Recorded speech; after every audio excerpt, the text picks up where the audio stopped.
আল্লাহর নবীর একজন সাহাবী যার নাম হলো সাদ সালমি। ওই সাদ সালমি আসিয়া নবীজির কাছে কান্না করতেছে আর বলতেছে, আসসালাতু আসসালামু আলাইকা ইয়া রাসূলুল্লাহ। ওগো নবীজি, আমি আপনার দরবারে আসলাম। ওই সাহাবী সাদ সালমি কান্না শুরু করে দিয়েছে, শুধু কান্না করতেছে আর নবীজির কাছে বলতেছে, ইয়া রাসূলুল্লাহ, ইয়া হাবিবাল্লাহ, আমি একটা সুন্নতের উপরে এখনো আমল করতে পারি নাই। আপনার সুন্নত সমূহের মধ্য থেকে, আপনার মহব্বত, আপনার তরিকার মধ্য থেকে একটা তরিকা, একটা সুন্নতের উপর এখনো আমল করতে পারি নাই। আল্লাহর নবী তখন ডাক দেয়া বলতেছে, ওরে সাদ সালমি, তুমি কোন সুন্নতের উপর আমল করতে পারো নাই? সাদ সালমি বলতেছে, ইয়া রাসূলুল্লাহ, ইয়া হাবিবাল্লাহ, ওগো নবীজি, আপনি বলেছেন আন-নিকাহু বিন সুন্নতি ফালইআমাল বিসুন্নতি ফালাইসা মিন্নি। ওগো নবীজি, নিকাহ বা বিবাহ শাদী করা আপনার সুন্নত। আপনি বলেছেন যারা এই দুনিয়াতে থাকার পর প্রাপ্ত বয়স্ক হওয়ার পরে দিয়ে যারা সুন্নতের উপর আমল করবে, এই সুন্নতের উপর আমল করলে আমি নবীর দলের অন্তর্ভুক্ত হবে। আর যারা এই সুন্নতের উপর, ওই বিবাহ শাদী সুন্নতের উপর যারা আমল করবে না, ফালিয়া আমাল বি সুন্নতি ফালাইসা মিন্নি, তারা আমার দলের অন্তর্ভুক্ত না, এই কথা যখন ওই সাহাবী বলতেছে, ইয়া রাসূলুল্লাহ, ইয়া হাবিবাল্লাহ, ওগো নবীজি, যৌবন বয়স চলে যাইতেছে, এখনো বিবাহ শাদী করতে পারি নাই। মদিনার প্রতিটি বর্দলোকের বাড়িতে, বর্দলোকের কাছে, বর্দলোকের মাইয়ার জন্য আমি বিয়ের প্রস্তাব দিয়েছি, একটা প্রস্তাব গ্রহণ করে নাই। একটা প্রস্তাব যখন গ্রহণ করে নাই, এই প্রস্তাব যখন গ্রহণ করে নাই, তখন আল্লাহর নবী, আপনি আমার নবীর কাছে যদি কেউ শাকায়াত করত, নালিশ করত, জোরে বলেন, আপনি আমার নবী কি কারো মনে কষ্ট দিবে নাকি? জোরে বলেন, আরো জোরে বলেন। কষ্ট দেওয়ার নবী নও, তিনি হলেন এমন একজন নবী। ওই সাহাবীকে ডাক দেয়া বলতেছে, সাদ সালমি রে, তুমি যেই সুন্নতের উপর আমল করতে পারো নাই, যেই সুন্নতের উপর এখন আমল করতে পারো নাই, তুমি যে মদিনার ওই বর্দ লোকদের কথা বলতেছো, বর্দ লোকের মেয়েদেরকে তোমার কাছে বিবাহ দেই না। তবে আমার একজন সাহাবী আছে যার নাম হলো আমর ইবনে হাবসা রাদিয়াল্লাহু তাআলা আনহু। ওই সাহাবীর একটা মেয়ে আছে, এত সুন্দর হওয়ার কারণে ওই মেয়েটার নাম হলো হুরে মদিনা। সুবহানাল্লাহ বলেন, আর জোরে বলেন সুবহানাল্লাহ। হুরে মদিনা মানে মদিনার হুর, মদিনার সুন্দরী, বিশ্ব সুন্দরী একটা মেয়ে আছে। ওই সাহাবী, ওই মেয়েটার বাবা আজকে আমার এই মজলিসে নাই, আজকে আমার এই মাহফিলে নাই, তুমি তার বাড়িতে চলে যাও। তার ঠিকানা দিয়ে দিল সাদ সালমি রাদিয়াল্লাহু তাআলা আনহু। ওই ঠিকানা নিয়ে তখন ওই বর্দলোকের বাড়িতে, শিল্পপতির বাড়িতে চলে গেল। শিল্পপতির বাড়িতে গিয়ে বলতেছে, বাড়ির মালিক ঘরে আসেননি। ওই শিল্পপতির দারোয়ান বলতেছে, কে? ও আমি মদিনা থেকে আসছি। সুবহানাল্লাহ বলেন, আমি মসজিদে নববীর রহমাতাল লিল আলামিনের কাছে থেকে আসছি। এই কথা যখন বলতেছে, বলার সাথে সাথে তখন ওই দারোয়ান বলতেছে, বাড়ির মালিক হলো ঘরের ভিতরে। সুবহানাল্লাহ। ওই সাদ সালমি তখন ডাক দেয়া বলতেছে, ও দারোয়ান, তোমার মালিককে ডাক দাও। মালিককে ডাক দেওয়া হলো। মালিক বলতেছে, কে? তখন ওই যুবক, ওই সাদ সালমি বলতেছে, আমি রহমাতাল লিল আলামিনের পক্ষ থেকে আপনার বাড়িতে আসলাম। আপনার নাকি একটা মেয়ে আছে, ওই মেয়ের বিয়ার প্রস্তাব নিয়ে আসলাম। সুবহানাল্লাহ বলেন, বিয়ার প্রস্তাব নিয়ে আসলাম। এখন ওই বর্দলোক শিল্পপতি যখন যুবকের চেহারা দেখলো, চেহারাটা এত বেশ্রী সুশ্রী ছিল না, বেশ্রী ছিল, টুটটা মোটা মোটা ছিল এবং কালো ছিল। ওই সাহাবীর চেহারা দেখিয়ে, চেহারা প্রমাণ করে তার বাড়িতে কোনো কিছু নাই, গরিব ছিল। তখন ওই শিল্পপতি বলতেছে, যাও যাও না, তোমার কাছে আমার মেয়ের বিয়ে দিতে পারি না, তোমার বিয়ের প্রস্তাব আমি গ্রহণ করলাম না। ওই সাদ সালমি ডাক দেয়া বলতেছে, আমি আমার নিজের পক্ষ থেকে আসি নাই, বরং রহমাতাল লিল আলামিন আপনাদের বাড়িতে আমাকে পাঠাইছে। সুবহানাল্লাহ, আরো জোরে বলেন সুবহানাল্লাহ। তখন এই কথা বলার পরে দিয়ে তখন ওই যুবক তখন মদিনার দিকে চলে যাইতেছে। এমন সময় ওই যে বর্দলুকের মেয়ে ছিল, ওই সাহাবী শিল্পপতি সাহাবীর মেয়ে ঘরের ভিতরে ছিল। ওই মেয়েটা বলতেছে, বাবা গো, কে আসছিল? ও মদিনা থেকে একজন লোক আসছিল, ওই একজন যুবক আসছিল তোমার বিয়ের প্রস্তাব দেওয়ার জন্য। তখন বলতেছে, বাবা গো, আপনি কি বলেছেন? তখন ওই বর্দলোক ওই শিল্পপতি বলেছে, মাগো, আমি তার প্রস্তাব প্রত্যাখ্যান করে আমি তাকে ফেরত পাঠাইয়া দিয়েছি। তখন ওই মেয়েটা বাবার কাছে জবাব দেয়, বাবা গো, কেন আপনি তাকে ফেরত পাঠাইয়া দিয়েছেন? তার প্রস্তাব কেন গ্রহণ করলেন না? তখন সে ওই লোকটা বলতেছে, মেয়েটার জবান থেকে শোনার পরে দিয়ে বলতেছে, মাগো, ছেলেটা সুন্দর না, মাগো, ছেলেটা হলো গরিব, এই জন্য তাকে ফেরত পাঠাইয়া দিয়েছি। তখন ওই মেয়েটা বলতেছে, ও আমার বাবা জান, ছেলেটা গরিব হতে পারে, ছেলেটা বেশ্রী হতে পারে, কিন্তু ছেলেটার জবান থেকে আমি ঘরের ভিতর থেকে একটা আওয়াজ শুনতে পাইলাম, সে নাকি রহমাতাল লিল আলামিনের পক্ষ থেকে বিয়ের প্রস্তাব নিয়ে এসেছে। যদি রহমাতাল লিল আলামিনের পক্ষ থেকে বিয়ের প্রস্তাব নিয়ে এসে থাকে, আমি আপনার মেয়ে হলে হয়ে আপনার কাছে বললাম, আমি তার প্রস্তাবে রাজি হয়ে গেছি। জোরে বলেন সুবহানাল্লাহ। তখন ওই মেয়েটা বলতেছে, ওগো আমার আব্বা জান, আপনি তাড়াতাড়ি করে রহমাতাল লিল আলামিনের কাছে চলুন।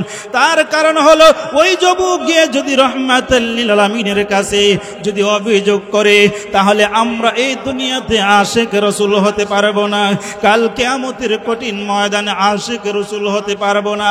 ওই মেয়েটার জবান থেকে বাবা শোনার পরে দিয়ে তখন ওই মেয়েটার কথা শুনিয়ে তখন বাবা রহমাতাল লিল আলামিনের কাছে চলে গেল। গিয়ে বলতেছে, ইয়া রাসূলুল্লাহ, ইয়া হাবিবাল্লাহ, ওগো নবীজি, অনেক অন্যায় হয়েছে, অনেক ভুল হয়েছে। সুবহানাল্লাহ বলতেন না? আমরা তখন ওই সাহাবীটা বলতেছে, ইয়া রাসূলুল্লাহ, ইয়া হাবিবাল্লাহ, ওগো নবীজি, আমার অন্যায় হয়েছে, ভুল হয়েছে, এখন আমি বুঝতে পারি নাই, তার প্রস্তাবটা আমি প্রত্যাখ্যান করেছিলাম। এই কথা যখন নবীজির কাছে বলতেছে, তখন বলতেছে, কি হয়েছে? ও ইয়া রাসূলুল্লাহ, ইয়া হাবিবাল্লাহ, আমার মেয়ে তার প্রস্তাব গ্রহণ করেছে। সুবহানাল্লাহ বলেন, বিয়ের প্রস্তাব গ্রহণ করেছে। এই কথা যখন বলেছে, বলার সাথে সাথে রহমাতাল লিল আলামিনের তখন ওই সাদ সালমীকে বলতেছে, সাদ সালমী রে, তুমি বিয়ের মোহর দিতে পারবানি? মোহর লাগে কি লাগে না? আর জোরে বলেন, লাগে কি লাগে না? মোহর দিতে পারবানি? তখন ওই সাদ সালমী বলতেছে, ইয়া রাসূলুল্লাহ, ইয়া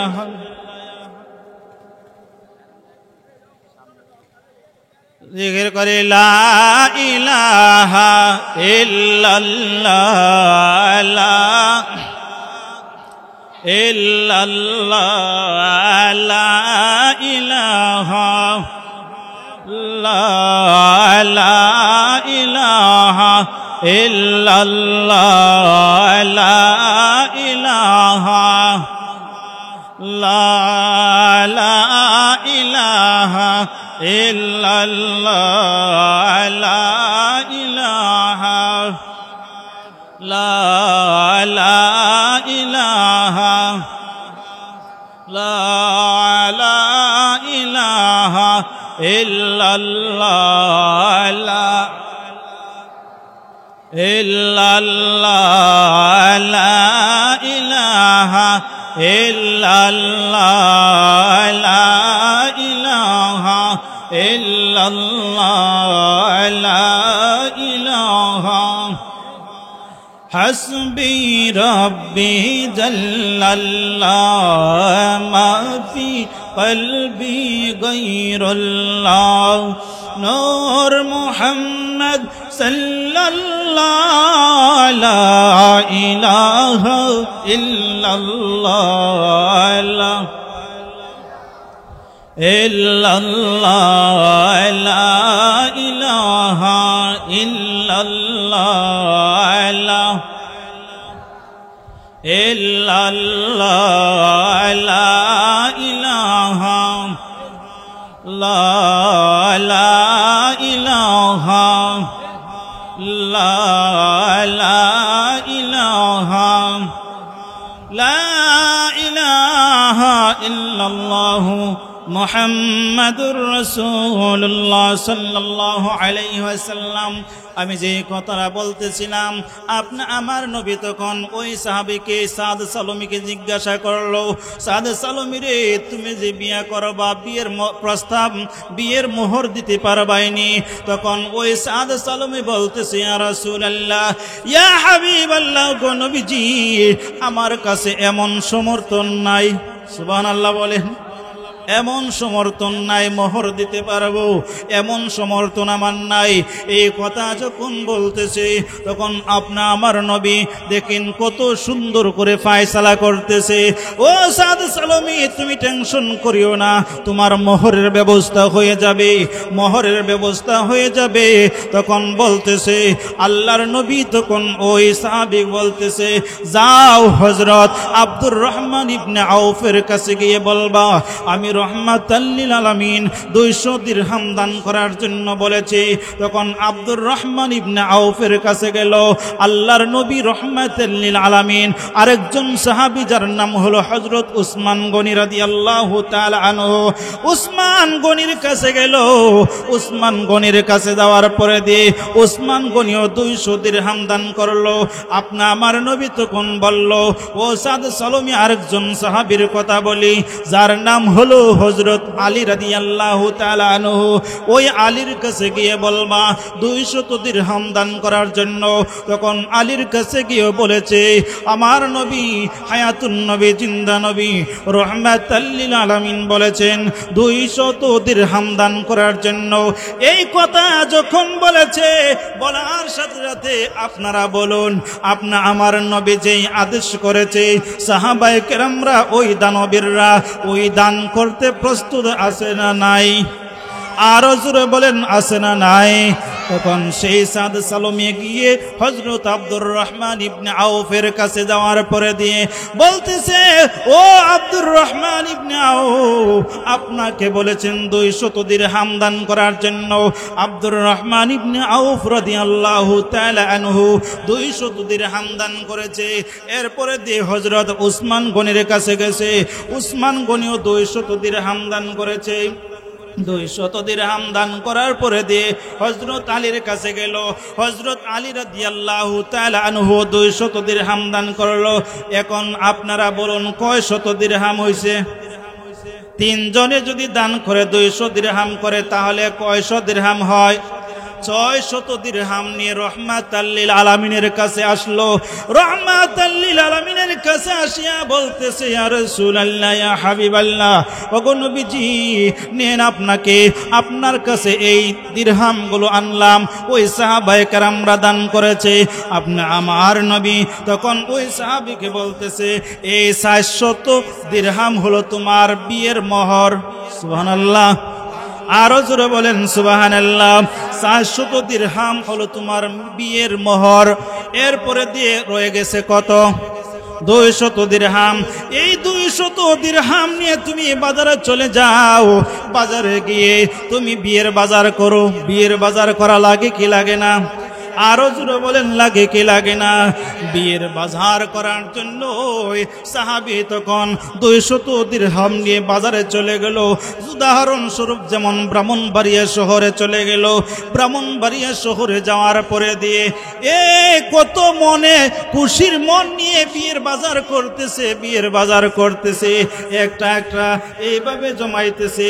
ওই দোকান থেকে সেই জমানোর পরে দিয়ে হঠাৎ করে বাজার থেকে ঘোষণা এসে গেল, হঠাৎ করে বাজার থেকে এলান এসে গেল, কে আছে ওই শহরের ভিতরে, কে আছে এই বাজারের ভিতরে, আল্লাহর নবীর আশিক কে আছে, রহমাতাল লিল আলামিনের বিরুদ্ধে কাফেরদের যুদ্ধ শুরু হয়ে গেছে, এখন কে আছে বাজারের বিরুদ্ধে। তখন ওই সাহাবী খানটা এভাবে পেতে দিয়ে মতো মনোযোগ দিয়ে শুনেছে।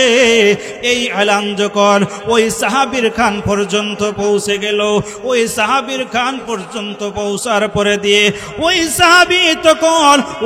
সাহাবী তখন সে এই যে বাজারগুলো করেছিল, এই বাজারের দোকানের মালিককে বলতেছে, ভাই এই বাজারগুলো, এই মালগুলো আপনি ফেরত নেন, আপনার বাজারে, আপনার দোকানের ভিতরে তলোয়ার আছে, আপনার দোকানের ভিতরে যুদ্ধের সরঞ্জাদি আছে, আপনার দোকানের ভিতরে যুদ্ধের পোশাক আছে, এগুলো দিয়ে দেন, আমি যুদ্ধের ময়দানে চলে যাব। সুবহানাল্লাহ। আমি রহমাতাল লিল আলামিনের পক্ষ নিয়ে আমি কাফেরদের বিরুদ্ধে যুদ্ধ করব। আমার ভাইয়েরা, আমার বন্ধুরা, বলুন তো ওই সাহাবীর নবীর জন্য মহব্বত আছে না নাই? ওই সাহাবীর কতটুক মহব্বত, বিয়ের বাজার করার জন্য গেছে, কিন্তু আপনি আমি এখন এমনও লেবেন ডিসমার্কা মৌলবীরা আছে, নবীর মহব্বত চিনে না। কথা বলেন ঠিক কিনা? আরো নবীজির মহব্বতের ব্যাপারে তারা কটূক্তি করে, মন্তব্য করে, নবীজির সম্মানের ব্যাপারে মন্তব্য করে। কথা বলেন ঠিক কিনা? আছে না নাই? বহুত লোক আছে, আপনাদের এলাকাতে না থাকলেও আমাদের কসবাতে আছে, এই কসবার এলাকাতে আছে, আমাদের নাসিরনগরে আছে। এরপরে দিয়ে দেখেন ওই সাহাবী যখন যুদ্ধের কথা এলান এসে গেল, যখন ওই এলানটা শোনার সাথে সাথে ওই সাহাবী যুদ্ধের তলোয়ার নিয়ে যুদ্ধের ময়দানে বলেন সুবহানাল্লাহ। আপনি আমার নবী রহমাতাল লিল আলামিন তখন ডাক দিয়া, তখন তাকায়া দেখতেছে, আমার নবী তখন ডাকায়া দেখতেছে, আইরে মুসলমানদের পক্ষ থেকে একটা লোক তলোয়ার দিয়ে কাফেরদের বিরুদ্ধে যুদ্ধ করতেছে, কাফেরদের বিরুদ্ধে যুদ্ধ করতেছে। এমন সময় কাফেরদের বিরুদ্ধে যুদ্ধ করে, কিন্তু ওই সাহাবীকে চিনা যায় না।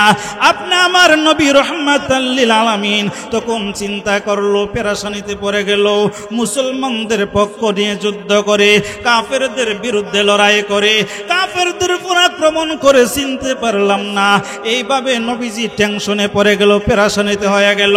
তখন আপনি আমার নবী রহমাতাল লিল আলামিন ওই যুদ্ধ যখন শেষ হয়ে গেল, যখন যতজন শহীদ হয়ে গেছে, ওই শহীদদেরকে যখন একত্রিত করবে, আপনি আমার নবী রহমাতাল লিল আলামিন ওই সাহাবীর কাছে গিয়ে দেখে ওই সাহাবী সাদ সালমে, জোরে বলেন সুবহানাল্লাহ।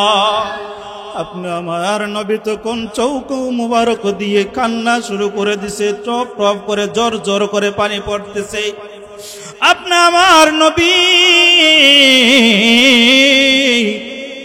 তখন ওই সাদ সালমীকে বলতেছে, সাদ সালমী রে, আমি না তোমাকে বিয়ের বাজার করানোর জন্য বাজারে পাঠাইয়াছিলাম, আমি না তোমার বিয়ের বাজারের জন্য টাকা দিয়ে তোমাকে বাজারে পাঠাইয়াছিলাম, তুমি এই বাজার না করে তুমি কেন যুদ্ধের ময়দানে চলে আসলা? ওই সাহাবী তখন এই দুনিয়া থেকে বিদায় হয় নাই। তখন ওই সাহাবী বলতেছে, ইয়া রাসূলুল্লাহ, ইয়া হাবিবাল্লাহ, ওগো নবীজি, আমি যদি এই মুহূর্তে দুনিয়া থেকে বিদায় হয়ে যায়, আমি যদি এই দুনিয়া থেকে যদি বিদায় হয়ে যায়, তাহলে কি আমি আল্লাহর তৈরি জান্নাত পাবো না? জোরে বলেন সুবহানাল্লাহ। হে রাসূল, তোমায় ভালোবাসি, অন্তরে শুধুই, মুখে না। জান্নাতের আশায় নয় হে রাসূল, জাহান্নাম কেউ ডরি না।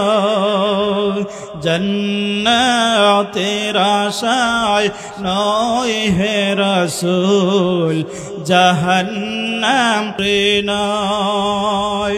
তোমায় পাওয়ার আশায় মন ছুটে যায় কথা বলেন ঠিক কিনা? তোমায় পাওয়ার আশায় মন ছুটে যায় মদিনা, এ আশিকে দিদার দাও না, আর দূরে দেখো না, এ আশিকে দিদার দাও না, আর দূরে তাকিও না।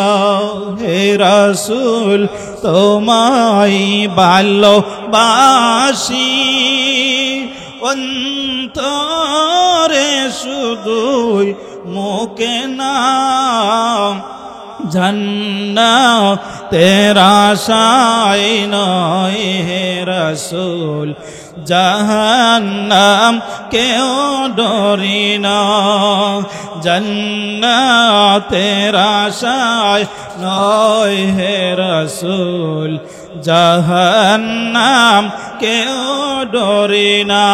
কথা বলেন ঠিক কিনা? তাহলে ওই সাহাবী নবীজির কাছে বলতেছে, ইয়া রাসূলুল্লাহ, ইয়া হাবিবাল্লাহ, ওগো নবীজি, আমি যদি এই মুহূর্তে দুনিয়া থেকে বিদায় হয়ে যাই, আমি যদি এই দুনিয়া থেকে এই মুহূর্তে বিদায় হয়ে যাই, তাহলে কি আমি আশিক রাসূল হতে পারবো না? আপনি আমার নবী রাহমাতাল লিল আলামিন তখন ডাক দেয়া বলতেছে, ও সাহাবী, তুমি যদি এই মুহূর্তে দুনিয়া থেকে বিদায় হয়ে যাও, তাহলে আল্লাহর তৈরি জান্নাত তোমার জন্য ওয়াজিব হয়ে যাবে। জোরে বলেন সুবহানাল্লাহ, আরো জোরে বলেন সুবহানাল্লাহ। আল্লাহর নবী তখন এই কথা বলার পরে দিয়ে ওই সাদ সালমি দুনিয়া থেকে বিদায় হয়ে গেল। সাদ সালমি যখন দুনিয়া থেকে বিদায় হয়ে গেছে, আপনা আমার নবী তখন চক্ষু মুবারক দিয়ে জোর জোর করে পানি পড়তেছে। নবীজি এই অবস্থায় যখন ওই সাদ সালমির রূহ যখন চলে গেল, চলে যাওয়ার পরে দিয়ে আপনা আমার নবী কিছুক্ষণ মুস্কি হাসলো। সুবহানাল্লাহ বলেন। মুস্কি হাসি দিয়ে আবার কিছুক্ষণ পরে চেহারাটা ফিরিয়ে দিল। তখন সাহাবায়ে কেরামরা প্রশ্ন করলো, ইয়া রাসূলুল্লাহ, ইয়া হাবিবাল্লাহ, ওগো নবীজি, আপনার সাহাবী সাদ সালমি শহীদ হয়ে গেছে। আপনি বলেছেন তার জন্য জান্নাত ওয়াজিব হয়ে গেছে। আপনি তার জন্য কান্নাকাটি করতেছেন, আপনি তার জন্য চক্ষু মুবারক দিয়ে পানি এনেছেন। নবী গো, হঠাৎ করে আপনি মুস্কি হাসি দিলেন কেন? আবার হঠাৎ করে চেহারা ফিরিয়ে নিলেন কেন? আল্লাহর নবী রাহমাতাল লিল আলামিন তখন ডাক দেয়া বলতেছে, ওরে সাহাবীরা, তোমরা শুনে নাও, আমি কেন মুস্কি হাসি দিলাম আর কিছুক্ষণ আগে কান্না করলাম। কান্না করার কারণ হলো, যাকে আমি বিয়ের বাজার করার জন্য বাজারে পাঠাইছিলাম, ওই সাহাবী বিয়ের বাজার না করে যুদ্ধ করে শহীদ হয়ে গেছে। এই যে আমি রসুলের জন্য, আল্লাহর জন্য মহব্বত ঢুকাইছে, তার এই মহব্বতের কারণে আমি রসুল চক্ষু মোবারক দিয়ে পানি পড়েছে। আর হঠাৎ করে যখন মুস্কি হাসি দিলাম, ওই সাহাবী দুনিয়া থেকে বিদায় হওয়ার পরে দিয়ে, তার রূহটা নেওয়ার পরে দিয়ে জান্নাত থেকে হুর গিলমানরা জান্নাত থেকে এসে ওই সাহাবীকে জান্নাতে নিয়ে যাওয়ার জন্য এত আনন্দ উল্লাস করতেছে। জোরে বলেন সুবহানাল্লাহ। আপনি আমার নবী রাহমাতাল লিল আলামিন তখন ডাক দিয়ে বলতেছে, ও সাহাবীরা, আমি ওই হুর গিলমানদের আনন্দ দেখে আমি নবী মুস্কি হাসি দিলাম। সুবহানাল্লাহ। তখন নবীজি বলতেছে, ও সাহাবীরা, কেন আমি চেহারা ফিরিয়ে নিলাম? ওই চেহারা ফিরিয়ে নিয়েছি, ওই হুর গিলমানরা আমার সাহাবী সাদ সালমির এই দেহ মুবারককে নেওয়ার জন্য এত আনন্দ উল্লাস করেছে, এত লাফালাফি শুরু করেছে। লাফালাফি শুরু করতে গিয়ে এই যে কাপড় পোশাকগুলো ছিল, এই কাপড় সেই পর্দার ভিতরে ছিল না, সেই কাপড় উপরে উঠে গিয়েছিল। এই জন্য আমি রসুলের চেহারা মুবারক ওই দিক থেকে ফিরিয়ে নিলাম। জোরে বলেন সুবহানাল্লাহ। তাহলে এই নবীর ভালোবাসা দরকার আছে না নাই? আল্লাহ তাআলা এই জন্য বলে দিয়েছেন ওয়া মাইয়ুতিল্লাহা ওয়ার রাসূল।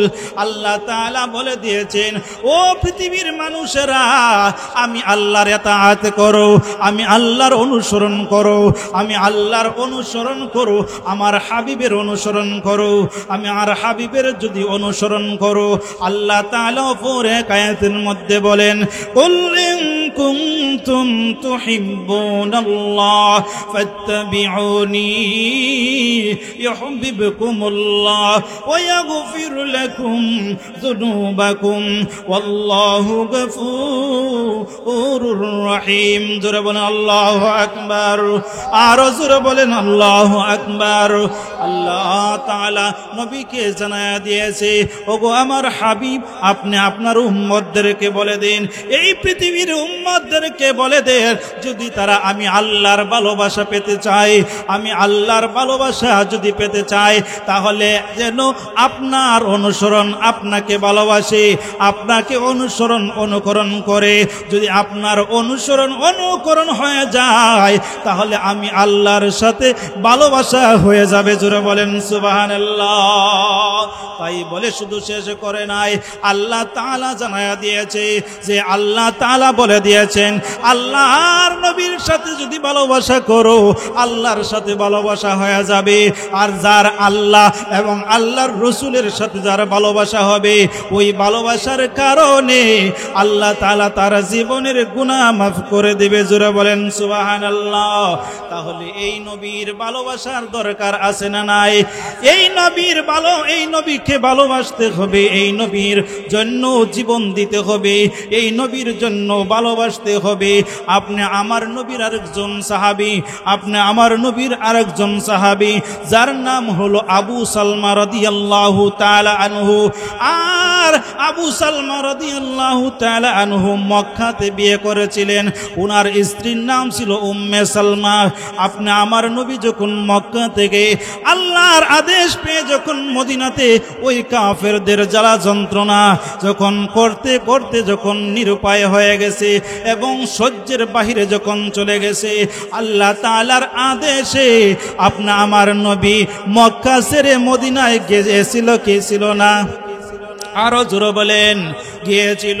আপনি আমার নবী যখন মদিনাতে চলে গেছে, মদিনাতে চলে যাওয়ার পরে দিয়ে ওই যে আবু সালমা রাদিয়াল্লাহু তাআলা আনহু নবীকে কতটুকু ভালোবাসতেন, নবীকে কতটুকু মহব্বত করতেন। এই নবীকে যেই নবী মক্কাতে নাই, ওই মক্কাতে আবু সালমা থাকবে না। জোরে বলেন সুবহানাল্লাহ। ওই নবীর হইল মদিনাতে, ওই নবীর কাছে মদিনাতে চলে যাবে। কথা বলেন ঠিক কিনা? তাহলে ভালো লাগার জায়গা মদিনা, ভালোবাসার জায়গা মদিনা, বলো ভালো লাগার না ভালোবাসার জায়গা মদিনা। এত সুন্দর জায়গা কোথাও দেখি না, এত সুন্দর জায়গা কোথাও দেখি না, সাজিয়েছেন দয়াল রব্বানা ভালো লাগার জায়গা মদিনা, বলো ভালোবাসার জায়গা মদিনা, ভালো লাগার জায়গা মদিনা, ভালোবাসার জায়গা মদিনা, ভালো লাগার জায়গা মদিনা। যতই দরদ পড়ি তৃপ্তি মিঠে না। কথা বলেন ঠিক কিনা? যতই দরদ পড়ি তৃপ্তি মিঠে না, আশিক ছাড়া অন্য বুঝে না, আশিক বিনে অন্য বুঝে না, ভালো লাগার জায়গা মদিনা, ভালো ভালোবাসার জায়গা মদিনা, ভালো লাগার জায়গা মদিনা, ভালো ভালোবাসার না ভালো লাগার জায়গা মদিনা।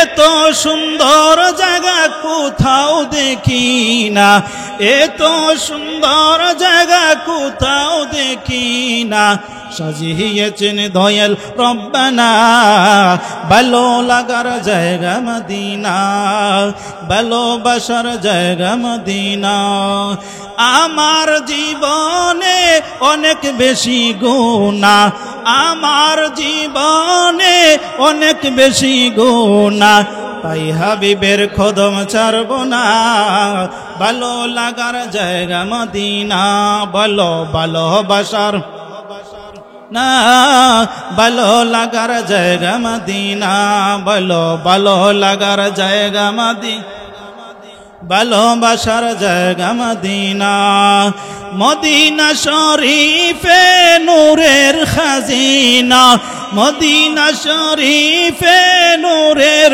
খাজিনা মদিনা শরীফে নূরের খাজিনা আশিক বিনে অন্য বুঝে না পাগল বিনে অন্য বুঝে না ভালো লাগার জায়গা মদিনা বলো ভালোবাসার জায়গা মদিনা ভালো লাগার জায়গা আধার খবরে কেউ তো যাবে না আধার খবরে কেউ তো যাবে না যাবে না আমার শাহে মদিনা যাবে না আমার শাহে মদিনা ভালো লাগার জায়গা মদিনা বলো ভালোবাসার জায়গা মদিনা ভালো লাগার জায়গা মদিনা বলেন ইয়া রাসূলুল্লাহ আর রাসূল বলেন আল্লাহু আকবার তাহলে এই মদিনায় ওই আবু সালমার কথা মনে আসেনি আবু সালমা রাদিয়াল্লাহু তাআলা আনহু তখন বলতেছে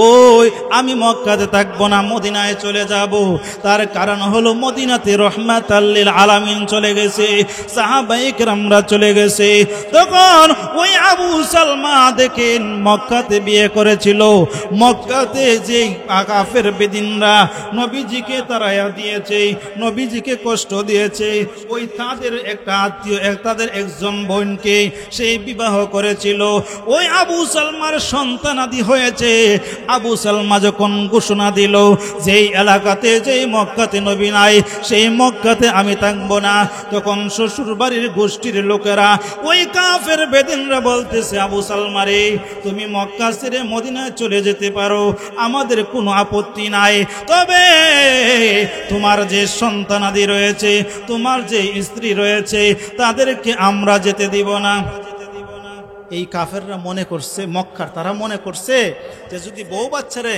রাইখা দে তাহলে মনে হয় আবু সালমা আর এই মক্কা ছেড়ে নবীর মহব্বতে মদিনা যাবে না তখন সেই আবু সালমা ডাক দিয়ে বলতেছে এ মক্কার লোকেরা আমার শ্বশুর বাড়ির গোষ্ঠীর লোকেরা তোমরা জেনে নাও তোমরা শুনে নাও তোমরা মনে করেছো ওই মক্কাতে যদি আমার সন্তানাদিকে রেখে দাও আমার স্ত্রীকে যদি রেখে দাও তাহলে সন্তানাদির মহব্বতে স্ত্রীর মহব্বতে মনে হয় আমি মক্কাতে থাকবো না না না তোমরা তো জানো না আমি আমার রহমাতাল লিল আলামিনকে কতটুকু ভালোবাসি রহমাতাল লিল আলামিন আমার রহমাতাল লিল আলামিনের জন্য আমার বাবা ছাড়তে পারি রহমাতাল লিল আলামিনের জন্য আমার সন্তানাদি ছেড়ে দিতে পারি রহমাতাল লিল আলামিনের জন্য আমার স্ত্রী ছেড়ে দিতে পারি এরপরে দিও রহমাতাল লিল আলামিনকে আমি কষ্ট দিতে চাই না রহমাতাল লিল আলামিন যেখানে আছে সেখানেই চলে যাব জোরে বলেন সুবহানাল্লাহ বলে যেতে চাইলে বলা যায় না আমার জান মদিনা আমার প্রাণ মদিনা আমার জান আমার প্রাণ মদিনা বলে যেতে চাইলে বলা যায় না বলে যেতে চাইলে বলা যায় না আমার জান মদিনা আমার প্রাণ মদিনা আমার জান আমার প্রাণ মদিনা বলে যেতে চাইলে বলা যায় না, বলে যেতে চাইলে বলা যায় না। মদিনার স্মৃতিগুলি ভাবি বারে বার, কবে আমি দেখা পাব রওজা তোমার। কথা বলেন ঠিক কিনা? এই মদিনাতে আমরা যাইতে চাই কি চাই না? আর জোরে বলেন, যাইতে চাই কি চাই না? মদিনার স্মৃতিগুলি ভাবি বারে বার, কবে আমি দেখা পাব রওজা তোমার। নবীর লাগি এই আদমে, নবীর জন্য এই আদমের পাগল হয়ে বললে যেতে চাইলে বলা যায় না। আমার জান মদিনা, আমার প্রাণ মদিনা, আমার জান আমার প্রাণ মদিনা বললে যেতে চাইলে বলা যায় না, বললে যেতে চাইলে বলা যায় না। কথা বলেন ঠিক কিনা? তাহলে এই সাহাবায়ে কেরামদের ভালোবাসা আর আমাদের ভালোবাসার মধ্যে পার্থক্য আছে না নাই? আমরা নবীকে ভালোবাসতে হবে।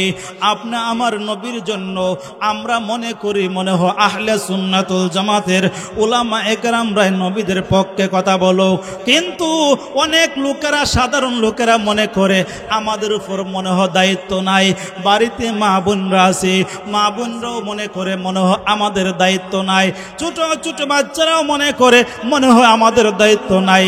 হুজুররা আন্দোলন করুক, উলামায়ে কেরামরা মরুক। কথা বলেন ঠিক কিনা? আসলে তাই না। নবীর আমলে সাহাবায়ে কেরামদের ওই দিন কায়েমের জন্য, নবীর মহব্বতকে প্রতিষ্ঠা করার জন্য, নবীর দিনকে প্রতিষ্ঠা করার জন্য, নবীর জবান মোবারক দিয়ে কালিমার দাওয়াত দিত, ওই দাওয়াতকে প্রতিষ্ঠা করার জন্য সাহাবায়ে কেরামরা জীবন দিয়েছে, সাহাবায়ে কেরামরা মরেছে, মহিলারা পর্যন্ত শহীদ হয়েছে, ছোট ছোট বাচ্চারা পর্যন্ত শহীদ হয়েছে। আপনা আমার নবীর একজন সাহাবী যার নাম হলো হযরত বিলাল রাদিয়াল্লাহু তাআলা আনহু, ওই সাহাবী নবীজির মসজিদে নববীর কি ছিলেন? জোরে বলেন কে ছিল? মুয়াজ্জিন ছিল। ওই মুয়াজ্জিন হঠাৎ করে একবার তাহাজ্জুদের সময়, তখন আল্লাহর নবীর আদেশে ওই বিলাল কিন্তু আগে কিন্তু ওই মক্কা মদিনাতে তাহাজ্জুদের আজান দেওয়া হইতো। ওই বিলাল রাদিয়াল্লাহু তাআলা আনহু আজান দে, আজান শুনে শুনে তখন সেই মানুষেরা, মুসলমানরা তাহাজ্জুদের নামাজের জন্য দাঁড়ায় যাইত, মহিলারা বাড়িতে তাহাজ্জুদের নামাজ জন্য দাঁড়ায় যাইতো। হযরত বিলাল একবার হাইয়া আলাস সালাহ হাইয়া আলাল ফালাহ না বলে হযরত বিলাল এক সময় বলতেছে হাইয়া আলাল জিহাদ, হাইয়া আলাল জিহাদ, জিহাদের দিকে আসো। এই সময়টা ছিল তাহাজ্জুদের সময়। এই ঘোষণা যখন দেওয়া শুরু করে দিল, তখন সেই বিলালের ঘোষণা শুনিয়া মদিনার যুবকেরা, ও যুবক ভাইয়ারা, ও সুন্নি যুবক ভাইয়ারা, এই ঘটনা শুনে রাখুন কি বলতেছে। দেখেন ওই মদিনার যুবকেরা, এখন এমন যুবক আছে সে তাহাজ্জুদের নামাজ পড়বে বড় কথা, ফজরের নামাজও যায় না। কথা বলেন ঠিক কিনা? এই যুবকেরা হাইয়া আলাল জিহাদ ঘোষণা শোনার সাথে সাথে হাইয়া আলাল জিহাদ এই ঘোষণা যখন যুবকদের কানে চলে আসলো, বৃদ্ধ বাবাজিদের কানে চলে আসলো, মহিলাদের কানে যখন চলে আসলো, ছোট ছোট বাচ্চাদের কানে যখন চলে আসলো, এই ছোট ছোট বাচ্চাদের কানে চলে আসার পরে দিয়ে, এই ছোট যুবক ভাইদের এখানে শোনার পরে দিয়ে, ওই যুবকেরা তখন সেই রহমাতাল লিল আলামিন বিলালের আজান, বিলালের ঘোষণায় বুঝতে পারলো মনে হয় পরের দিন যুদ্ধ শুরু হয়ে যাবে। এই যুদ্ধের নাম হলো তবুকের যুদ্ধ। ওই সাহাবায়ে কেরামরা ওই যুবকরা মসজিদে নববীর দিকে চলে গেল, মুরব্বী বাবাজিরা মসজিদে নববীর দিকে চলে গেল। তখন ওই মদিনার পাশে একটা ঘর ছিল, মদিনার পাশে ওই ঘরটার ভিতরে একজন মহিলা ছিল, যেই মহিলার স্বামী অন্য এক যুদ্ধে শহীদ হয়ে গেছে। ওই মহিলার ছোট একটি বাচ্চা ছিল 6 থেকে 7 বছরের। কয় বছর? 6 থেকে 7 বছরের বাচ্চাটা ঘুমিয়ে রয়েছে। ওই মহিলা হযরত বিলালের এই ঘোষণা শোনার সাথে সাথে ওই মহিলা তখন কান্না শুরু করে দিছে, কাঁদতেছে, আয় রে মদিনার কত যুবকদের মা, মদিনার কত মহিলারা আজকে সে আশিকে রাসূলের মা হইয়া আসবে। কাল কিয়ামতের কঠিন ময়দানে আশিকে রাসূলের মা হইয়া দাঁড়াইবে। আমার তো কোনো উপযুক্ত সন্তান নাই, আমার উপযুক্ত কোনো সন্তান নাই, হায় রে আমি এখন কি করি? আমার তো সন্তানকে যুদ্ধের ময়দানে মুজাহিদের লিস্টে নাম লেখাইতে পারবো না। এই কথা যখন ওই মহিলা এই কথা চিন্তা করে আর চক্ষু দিয়ে টপ টপ করে পানি পড়ে। আপনারা বলুন, ঘুমন্ত মানুষের উপর পানির ছিটা পড়লে ঘুম ভাঙ্গে না ঘুমে ধরে? জোরে বলেন, ঘুম ভাঙ্গে না ঘুমে ধরে? ঘুম ভাঙ্গে। ওই ছোট বাচ্চাটার উপর যখন সে চক্ষু থেকে যখন চোখের পানি পড়লো, তখন ওই ছোট বাচ্চাটার ঘুম ভাঙ্গিয়ে গেল। ঘুম ভাঙ্গার সাথে সাথে মার চেহারার প্রতি তাকায়া রয়েছে। মা তো চক্ষু দিয়ে খটপ টপ করে পানি পড়তেছে আর কান্না করতেছে। তখন ওই ছোট বাচ্চারা বলতেছে, মা আপনি এতদিন পর্যন্ত বিলাল যখন মসজিদে নববীতে আজান দিত, তখন আপনি ঘুম থেকে জাগ্রত হইয়া তাহাজ্জুদের নামাজও দাঁড়ায়া যাইতেন, কিন্তু মা আজকে কেন ওই তাহাজ্জুদের নামাজ না পড়িয়া আপনি কেন কান্না করতেছেন? আল্লাহু আকবার। আর জোরে বলেন আল্লাহু আকবার। এই কথা যখন বলল, বলার সাথে সাথে তখন ওই ছোট বাচ্চাকে মা বলতেছে, বাবারে তুমি ছোট মানুষ বুঝবা না। তখন ওই ছোট বাচ্চা প্রশ্ন করলো, মাগো আপনি খুলে বলুন ঘটনা কি? তখন ওই মা বলতেছে, বাবারে তোমার বাবা তো কয়েকদিন পূর্বে অন্য একটি যুদ্ধে জিহাদ করে শহীদ হয়ে গেছে, কিন্তু আজকে অবস্থা এমন হয়ে গেছে, বিলাল তো তাহাজ্জুদের আজান দিছে না। বিলাল বলেছে জিহাদের দিকে যাওয়ার জন্য, মুজাহিদের লিস্টে নাম লেখানোর জন্য। আমি আজকে দেখলাম মদিনার যুবকেরা রহমাতাল লিল আলামিনের কাছে চলে গেছে। ওই রহমাতাল লিল আলামিনের কাছে যখন চলে গেল রহমাতাল লিল আলামিন, তখন সেই যুদ্ধের ময়দানে সাহাবায়ে কেরামদের মাধ্যমে এই মুজাহিদদের ওই যুবকদের নাম লিখতেছে, কিন্তু আমার তো উপযুক্ত কোনো সন্তান নেই, আমার উপযুক্ত কোনো ছেলেও নেই যে আমি রহমাতাল লিল আলামিনের কাছে পাঠাবো আর মুজাহিদের লিস্টে নাম লিখবো। এই কথা যখন ছোট সাহাবীর কাছে, ছোট বাচ্চার কাছে বলতেছে, ও শাহবাজপুর মুরহাটির এলাকার ও ছোট ছোট ভাইয়েরা, ছোট ছোট বাবাজিরা, ঘটনা শুনুন। ওই ছোট বাচ্চার কতটুকু নবীর জন্য ভালোবাসা ছিল। তখন ওই ছোট বাচ্চা বলতেছে, মাগো আপনি আমাকে রহমাতাল লিল আলামিনের কাছে নিয়ে চলুন, আপনি আমাকে রহমাতাল লিল আলামিনের কাছে নিয়ে চলুন। আমি আপনাকে ওয়াদা দিলাম মুজাহিদের মা না বানাইয়া আপনাকে বাড়িতে ফিরাইব না। জোরে বলেন সুবহানাল্লাহ। এত ছোট সাহাবী মুজাহিদের দেখে মার সাথে ওয়াদা দিছে যে মুজাহিদের মা না বানাইয়া বাড়িতে ফিরাইবে না। আচ্ছা বলুন তো, আমাদের সমাজের এখন 6 থেকে 7 বছরের বাচ্চা এই আবেগ আছে? কথা বলেন আছে? এই আবেগ নাই নবীর জন্য মহব্বতের, এই আবেগ নাই নবীর জন্য, নবীর দিনকে, আল্লাহর দিনকে প্রতিষ্ঠা করবে, এই তাদের জন্য আবেগ নাই, বুঝে না। 6 থেকে 7 বছরের বাচ্চা, স্বাভাবিক। এই ছোট বাচ্চাকে আল্লাহ তাআলা এত জেহেন বুদ্ধি দিয়েছিলেন, এত জ্ঞান দিয়েছিলেন। এই ছোট সাহাবী তখন বলতেছে, মাগো আপনি আমাকে রহমাতাল লিল আলামিনের কাছে নিয়ে চলুন। তখন ওই মহিলাটা কান্না করতেছে আর ছোট বাচ্চাটাকে খুলে উল্লেখ করে করে রহমাতাল লিল আলামিন যেখানে সাহাবায়ে কেরামরা যেখানে মুজাহিদদের লিস্ট করে মসজিদে নববীতে চলে গেল। মসজিদে নববীর কাছে যাওয়ার পরে দিয়ে ওই সাহাবায়ে কেরামরা ওই যে মুজাহিদদের লিস্ট করে ওই মহিলাটা সাহাবায়ে কেরামরা কাতার বন্দী হয়ে দাঁড়ায়ছিল। এমন সময় কাতার বন্দী করে যখন দাঁড়ায়ছিল এমন সময় ওই মহিলাটাও কি ওই সাহাবায়ে কেরামদের কাছে গিয়ে দাঁড়াইলো। তখন সাহাবায়ে কেরামরা বলতেছে মাগো আপনি চলে যান, সেটি তো পুরুষের লাইন, সেটি তো মহিলার লাইন নয়। মহিলা জবাব দেয় ও নবীর সাহাবীরা আমি মহিলার নাম লেখানোর জন্য আসি নাই, বরং আমার এই কুলের বাচ্চাটার মুজাহিদের নামে লিস্টে নাম লেখানোর জন্য আমার এই ছোট বাচ্চাটাকে নিয়ে আসলাম। জোরে বলেন সুবহানাল্লাহ। এই কথা যখন বলল তখন সাহাবায়ে কেরামরা বলতেছে মাগো মহিলাদেরকে যুদ্ধের ময়দানে নেওয়া হবে না, ছোট বাচ্চাদেরকে যুদ্ধের ময়দানে নেওয়া হবে না।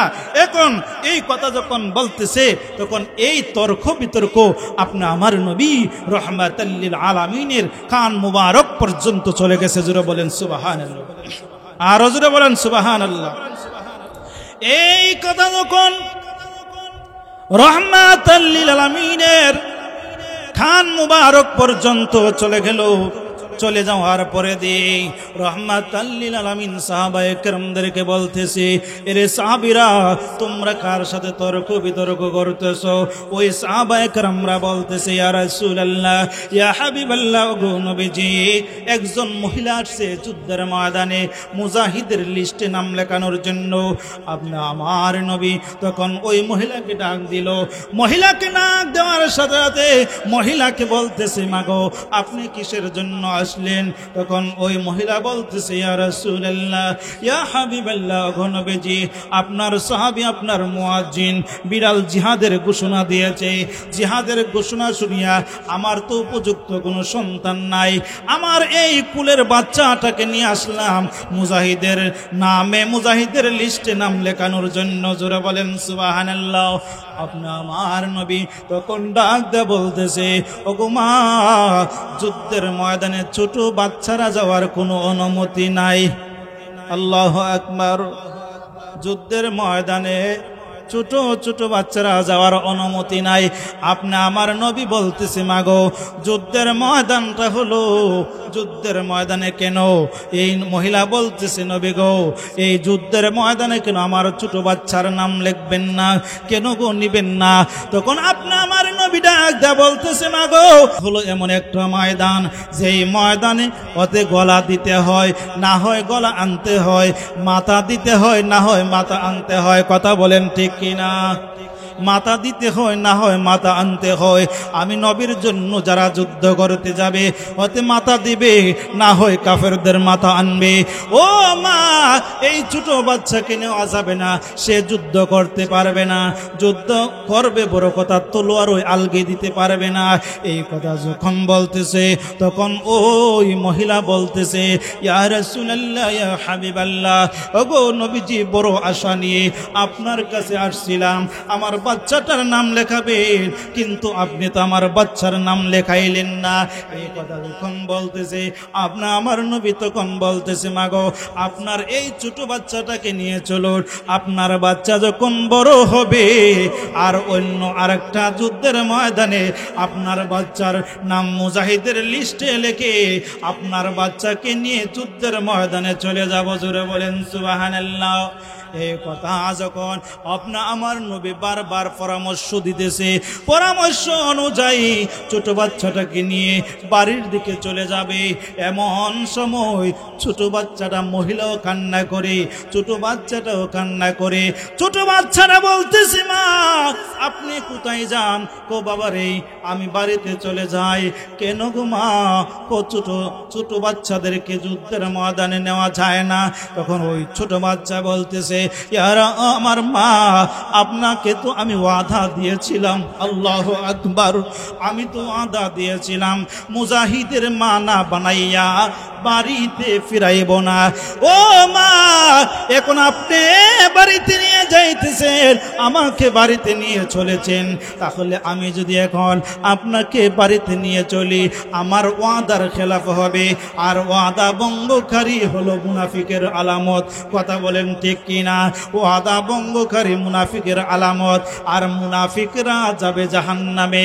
অতএব মা গো, আপনার সাথে আমি ওয়াদা দিয়েছিলাম, আমি যদি ওয়াদা ভঙ্গ করি তাহলে কাল কিয়ামতের কঠিন ময়দানে ধরা পড়ে যাব, আমি আল্লাহর তৈরি জান্নাতে যেতে পারবো না। ও মা, আপনি আমাকে রহমাতাল লিল আলামিনের কাছে চলুন, রহমাতাল লিল আলামিনের সাথে নিরলায় কিছু কথা বলবো। জোরে বলেন সুবহানাল্লাহ। পাইলে নিরলাহি গো নবী, পাইলে নিরলাহি, পাইলে পাইলে নিরলাই, পাইলে দো কদমে চুমু খাবো, দো কদমে চুমু খাবো, চরণ দলি মাখবো গায়ে, পাইলে নিরলাই গো নবী।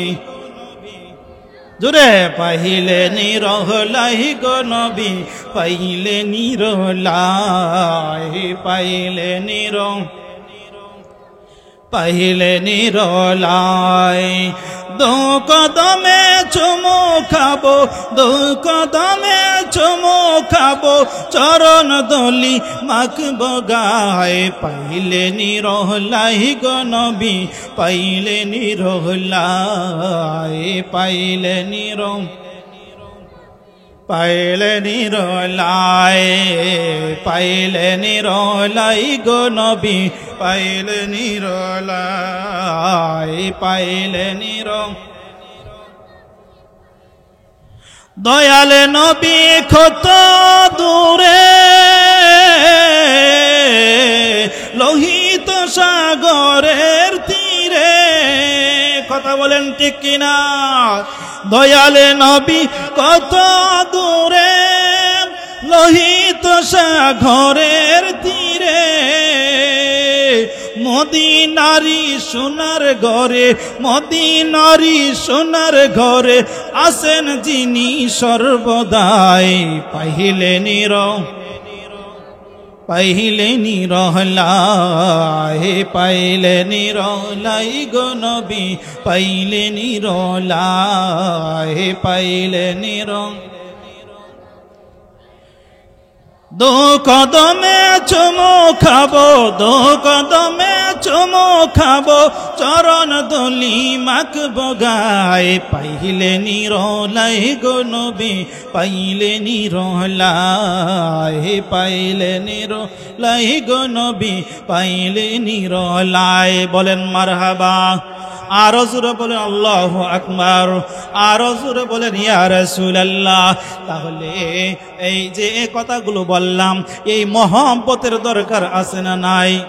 পিছনে জায়গা হচ্ছে না, আমরা সকলে আগায় বসি, আমরা সকলে পাকা জায়গাগুলো ভরে ভরে বসি, পূর্ণ করে বসি, আমরা সকলে আগাই।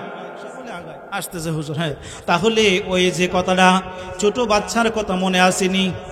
এই ছোট বাচ্চা যখন, এই ছোট বাচ্চা যখন এই কথা যখন বলল, তখন ওই ছোট বাচ্চাকে নিয়ে রহমাতাল লিল আলামিনের কাছে আবার চলে গেল।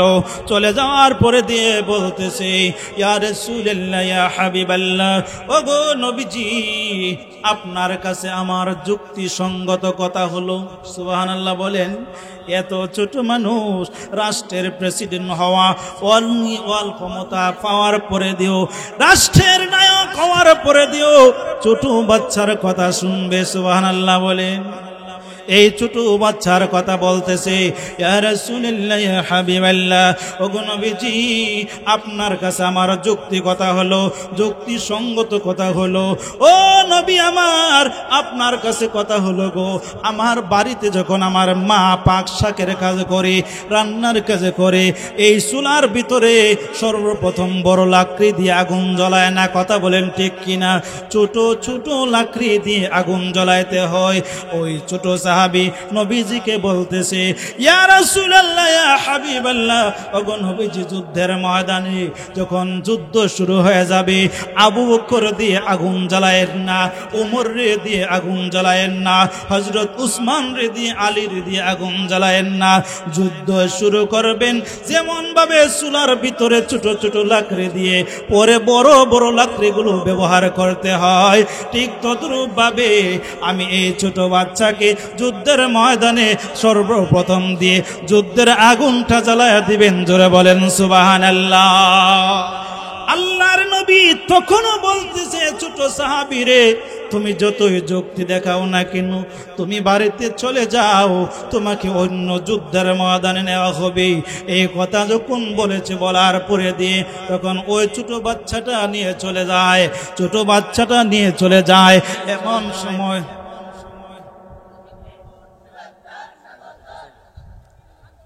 শুভেচ্ছা আর স্বাগতন, লাল গোলাপ শুভেচ্ছা।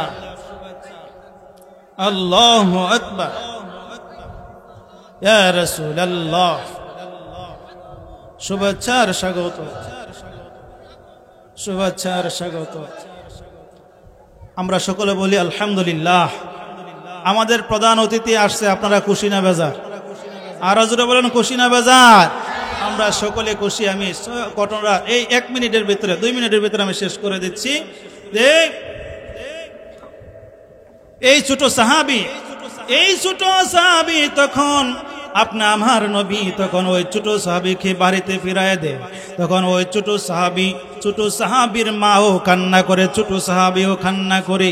এই অবস্থা যখন নৈরাশ হয়ে যখন বাড়ির দিকে চলে যায়, এই নৈরাশ অবস্থায় যখন বাড়ির দিকে চলে যায়, আল্লাহ তাআলা জিব্রাইল আলাইহিস সালাতু ওয়াস সালামকে পাঠাইলো। জিব্রাইল আলাইহিস সালাতু ওয়াস সালাম বলতেছে, ও জিব্রাইল আলাইহিস সালাতু ওয়াস সালাম নবীজির কাছে আসে বলতেছে, ইয়া রাসূলুল্লাহ, ইয়া হাবিবাল্লাহ, গো নবীজি, আপনি যেমন ভাবে সাহাবায়ে কেরামদেরকে নিয়ে তবুকের যুদ্ধের ময়দানে যাওয়ার জন্য আশিকে রাসূলদের লেশ করতেছেন, মুজাহিদদের লেশ করতেছেন, ঠিক তদ্রূপ ভাবে আসমানে আকাশেও একটা লেশ করা হইতেছে, মুজাহিদদের লেশ করা হইতেছে। ওই আকাশে যে ফেরেশতাদেরকে নিয়ে যে লেশ করতেছে, ওই লিস্টের মধ্যে যে মুজাহিদের নাম সর্বপ্রথম লিখেছে, ওই ছোট সাহাবীর নামটাই হলো সর্বপ্রথম। জোরে বলেন সুবহানাল্লাহ। তাহলে আমার ভাইয়ারা, আমাদের রাসূলকে মহব্বত করা দরকার আছে না নাই? এই জন্য আল্লাহর রাসূল সাল্লাল্লাহু আলাইহি সাল্লাম বলেন, লা ইউমিনু আহাদুকুম হাত্তা আকুনা আহাব্বা ইলাইহি বিওয়ালিদিহি ওয়া ওয়ালাদিহি ওয়ান নাসি আজমাইন। ততক্ষণ পর্যন্ত পরিপূর্ণ মুমিন হতে পারবা না, ততক্ষণ পর্যন্ত কামেল মুমিন হতে পারবা না, ইমানদার হতে পারবা না, যতক্ষণ পর্যন্ত আমার ভালোবাসা তার সন্তানের চাইতে, আমার সন্তানের চাইতে, আমার মালের চাইতে, আমার সব কিছুর চাইতে নবীকে ভালোবাসবো, ততক্ষণ পর্যন্ত প্রকৃত মুমিন হতে পারবো না। কথা বলেন ঠিক কিনা? আল্লাহ তাআলা আমাদের সকলকে এই নবীর ভালোবাসা, নবীর সম্মান, নবীর ইজ্জত আমরা যেমন ভাবে আকাবির আহলে সুন্নাতুল জামাতের উলামায়ে আমরা যেভাবে আমাদেরকে দিক নির্দেশনা দিবে নবীর ব্যাপারে নিয়ে, নবীর ইজ্জতের উপর যেমন ভাবে উলামায়ে কেরামরা কথা বললে আমার সেইভাবে ঠিকভাবে আহলে সুন্নাতুল জামাতের লোকেরা, উলামায়ে কেরামরা আপনাদের কাছে ওয়াজ করে শোনাবে, আপনারা সেইগুলোর উপরে আমল করবেন। আর বাতিল যারা এখন বর্তমানে আমাদের সমাজের মাঝে, আমাদের দেশে, আমি কসবাতে থাকি, হুজুর ইনশাআল্লাহ দরকার কাছাকাছি এলাকায় আমাদের কসবাতে এই আহলে খবিসের দলটি একবার বেড়ে গেছে। এই আহলে খবিসের দলটির কারণে উলামায়ে কেরামদেরকে তারা ইজ্জতি করার জন্য মাঝে মধ্যে সেই ফতোয়া দিচ্ছে। আপনারা কয়েকদিন আগেও শুনেছেন শবে বরাতের ব্যাপার নিয়ে, সেই আকরামুজ্জামান একটা বেয়াদব সেই শবে বরাতের ব্যাপার নিয়ে মন্তব্য করেছে। ঠিক তদ্রূপভাবে এমনভাবে আরেকটা আছে বাদার রাহুল, এই বেয়াদব, সেই 20 টাকা তারাবি মানে না, এবং সে তারাবির নামাজ নাই, বিতিরের নামাজ নাই, এইভাবে ফতোয়া দিচ্ছে। আল্লাহ তাআলা আমাদের সকলকে এই সমস্ত ফিতনাবাজ নামধারী মৌলবীদের থেকে হেফাজত করুক। সকলে বলেন আমিন। আসসালামু আলাইকুম ওয়া রাহমাতুল্লাহি ওয়া বারাকাতুহু।